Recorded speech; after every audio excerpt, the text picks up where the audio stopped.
Now to this warning for you. The images you're about to look at are certainly tough. Take a look at this. These are screen grabs from a video of a pit bull attack. Late Friday here in New York City, two pit bulls brutally mauled a 62-year-old man. The man was mauled to within just inches of his life and was left with a shredded ear and multiple lacerations to his legs and chest. Luckily for that guy down on the pavement, our own Father Jonathan Morris was there to save him. It happened just outside of his church. And as you can see, Father Jonathan not wearing a shirt right there because he used it as a tourniquet. Well, and look to Steve's right. He's here live on our couch to talk about the remarkable rescue.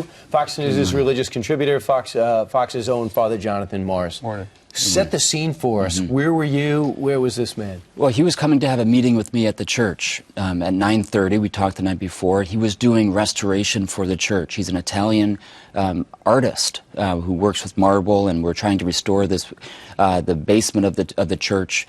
And 9:30, I'm at my office, and I'm waiting for him, and I get the call an ambulance, Francesco. So I asked the secretary, and I went running to see. I thought maybe there was a heart attack or something, and I went running out, and that's when he had just gotten up from this terrible, vicious attack on the street. And the people who have seen it and described it to the newspapers, and you, of course, know very well, is apparently he was being dragged throughout the street by these two pit bulls who were known in the neighborhood.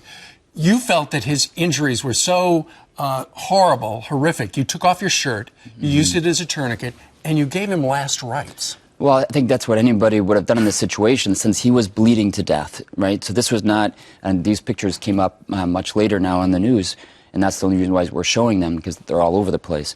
But as he was there, he goes, Father Jonathan, I'm dying. And I said, well, I'm going to pray for you, and I'm going to give you last rites, but only if you promise that you don't stop fighting. And I gave him last rites, and he's there. We had got him at this point. The dogs are still, with the picture that you're seeing now, the dogs are still loose at this time, and they're looking for him, and they're running the streets. And so when we hear the dogs, we get him now into the church. He's there in my arms. Other people, first of all, I should say the neighborhood came together, and the people came in and risked their lives and their limbs in order to get the dogs off him enough so that he could stand up. Then as he's there lying, later on he describes that he's doing well. First of all, I should say he's in five hours of surgery. Today is more surgery. He said to me, he's got a great sense of humor. He goes, Father Jonathan, you know, when you gave me last rites, you scared the hell out of me. I said, Francesco, I scared the hell out of you. Well, I want to know how scared you were during all this, because you say these dogs, I mean, we're not showing the video, but I've seen it, and people are unleashing hoses to try to get these dogs to stay away, and they're acting like lions on the prowl, looking for this man. Are you worried they're going to come after you, too? Again, I had the easy part of it. The tough part was those who actually went and got the dogs off of him. I was just there in the moment, running up as he's got free for the first time. So I had the very easy part of it, and to be with them and get other people in the church. You know, we had a school mass, the opening school mass, with 300 kids in my church. They left 5 minutes before this happened. I just thank God that they were not, streaming out of the church, because those two dogs were running wild on the streets. Right.